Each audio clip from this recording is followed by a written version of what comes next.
I understand. I've listed a long time, and I used to talk about the wobble. I would like to live life where I have better control of my wobble and can keep it at a high vibration and can notice those moments when the lions are coming. The way you do that is by looking at manifestations that you've already accomplished that you feel happy about and milking the appreciation that you feel. By acknowledging that some things have manifested that were at one time and maybe even for a long time still in a vibrational state, and when you chilled out about it, then it came into easier view. You just have to massage your thoughts into those better feeling places. That really is the work. And we know, friends, it feels counterintuitive to humans who have been counting on your action to make things happen. But it is our promise to you, your action is minuscule in comparison with the power and the leverage of alignment with this vortex. Most people are offering most of their action or behavior to compensate for not flowing their energy in a productive way. You worry about stuff and you don't line up with well-being, and you beat the drum of things not going well for you. And then when things don't go well for you, then you dig in with action and hard work, and then you get exhausted. Because this receiving mode is not just the vibrational place. Just like you have to set your radio dial on 98.7 FM if you want to hear what's broadcasted from that tower. You can't set it on some other frequency. You have to tune your tuner to that broadcasting tower. And so we want to convince you that this vibrational reality, that this vortex is a broadcasting tower that includes everything that you want and all that you are and the path to full manifestation of every bit of it. And if you can accept that that is so, and then you can just care about tuning yourself to it, which just means think thoughts that feel good, then everything will turn out the way you're wanting it to.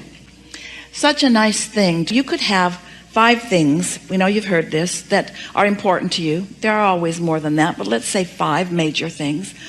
And 4 of them could be going extremely well and 1 of them not well.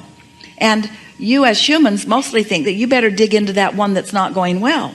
And as you do, you tune to what's not going well, and you actually pinch off the well-being on the other 5 that were going well.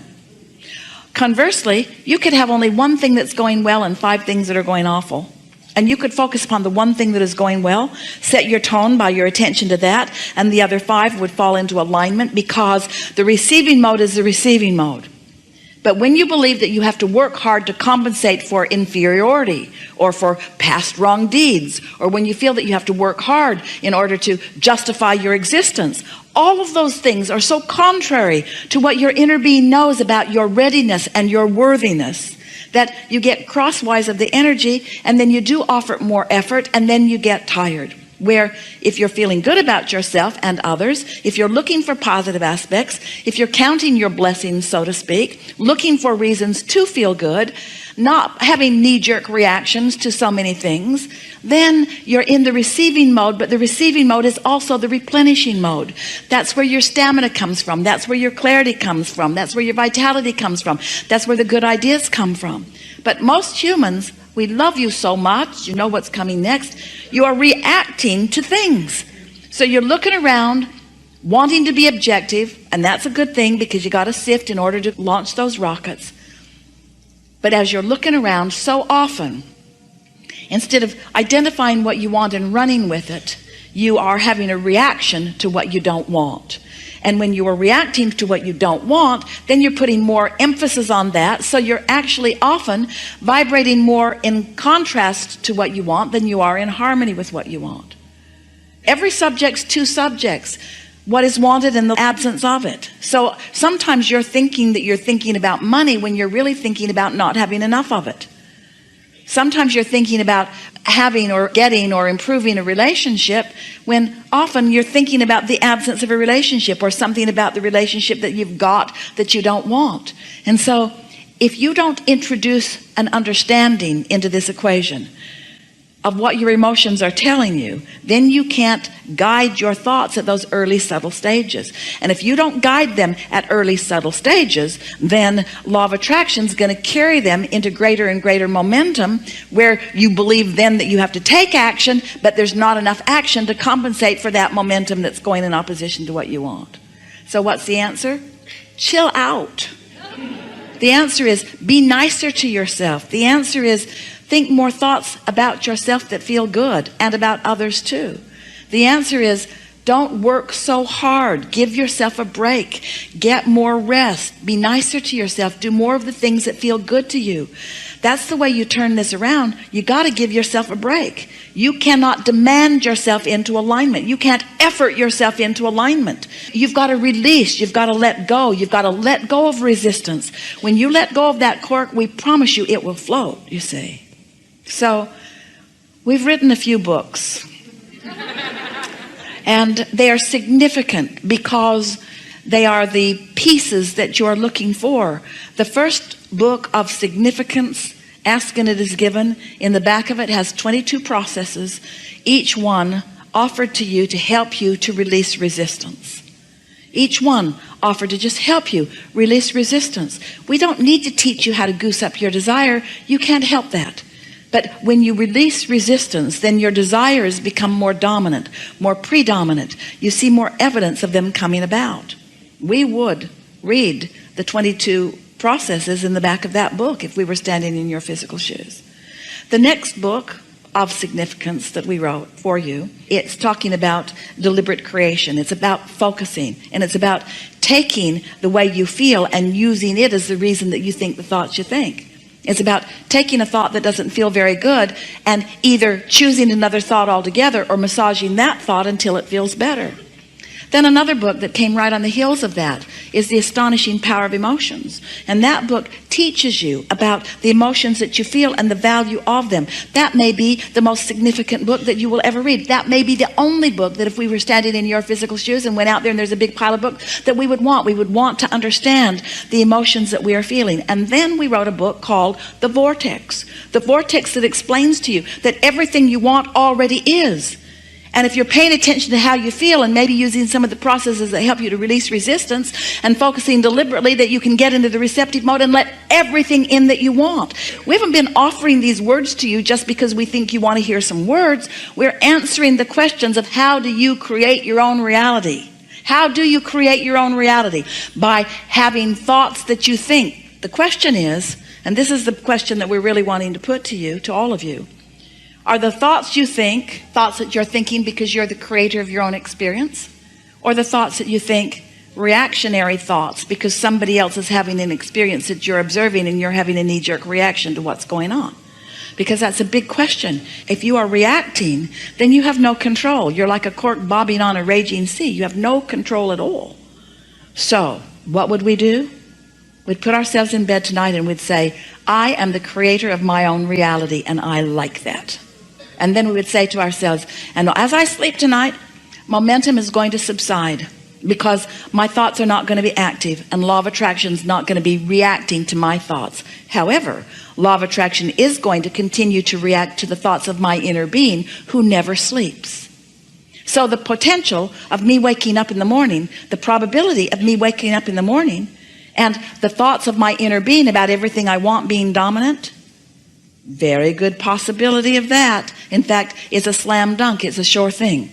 When I wake up in the morning, I'm going to feel the movement of what my inner being knows, and my beliefs are going to challenge it.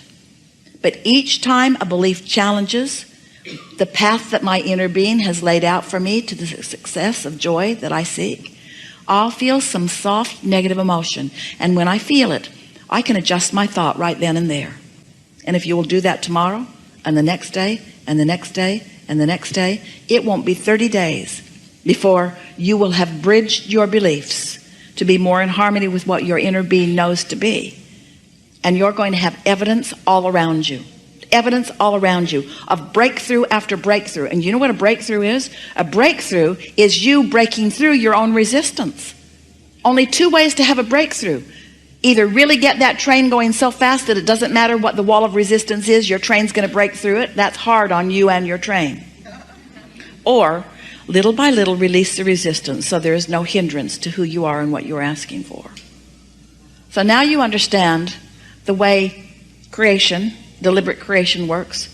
You heard us. You understand it more clearly than you ever have before And this body of people is understanding it right now more clearly than anybody has understood it before. You create your own reality by massaging your thoughts into emotionally good feeling emotions. That's it. That's really all that it is. That's really all that it is. I've heard it before. I've heard you say that, and I've tried going to bed at night and setting an intention. And now listen to what you're doing here, because you're beginning right now, even with all of that, to argue for your limitations just a little bit. Because we stacked up about 47 engines going that way, and then you said, I've tried it before, and I'm not so sure that it's working for me. I'm a good focuser, and it works when I go that way. It works that way too. But catch yourself doing that, in other words, and that was your knee-jerk. In other words, when we say you create your own reality, your knee-jerk, given the vibration that you hold, is, I'm not so sure about that because I don't think I would do things that I don't want to myself. That's a sort of knee-jerk reaction. And so we don't want you to heed our words or follow our words or do what we say. We want you to care about the way you feel and choose better feeling thoughts. So our question to you, to all of you, is, how do you think you came to being willing to endure negative emotion? What's up with that? Why would you choose a thought that doesn't feel good when you could choose a thought that does feel good? Well, maybe it's because you wanted the contrast to help you really launch some rockets. Maybe you wanted to be a little hard on yourself so that you'd ask in a stronger way. Maybe you wanted to deprive yourself of what you really want for a while so that you really care about it. Sometimes you do that to your kids. You say, no, wait till your birthday or wait till Christmas. I want you to really want this before you get it, because then when you get it, you'll really like it. So you sort of train yourself to hold yourself apart from the well-being that would be there all of the time. But we're really putting a straightforward question to you, to all of you. Why would you, what would cause you to be willing to deprive yourself of feeling good? Why would you beat up on yourself? And the answer is, you don't like yourself very much. And the reason that you don't like yourself very much is because you've been looking to disconnected people to like you, and they don't like you very much. But it's not personal. They don't not like you because you're not likable. They don't like you because they're not in a likable mood. It's not personal. They're not depriving you of their love. They're just pinched off from their own love, so they don't have anything to give you. And everybody's going to give you what they're feeling. So if they're all pinched off and you say, look at me and give me something, they're going to give you something that you don't like. And then you're going to get used to what it feels like not to be liked. And all along, your inner being is loving you so much. Every time you're not being loved by someone, your inner being is loving you more because you're asking for it stronger. So the more Source loves you, and the more you don't let yourself feel the love of Source, and the more you look through cracks of others for them to love you, and the more you become dependent upon them, those flaky human friends, they're just not consistent. They're so fickle. Oh, they'll love you if you'll do everything that they want you to do. But boy, you better not let up for a minute, and their love for you will stop because it was contingent upon you pleasing them, because we love you so much. But you've got this backwards, and you've had it backwards for quite a while, haven't you? But when you get it turned around and you begin to accept that when I feel love, that means I've opened the conduit, and the love that is me is flowing through me. Not through me only to others, but through me and to me and through me. When you're loving someone else, do you know who receives the greatest benefit of your love? You do, because your valve's wide open and every cell of your body is resonating with the love that is flowing through you, you see. You got to stop looking for lovables in order to love. You got to love just because that's what you do. You love.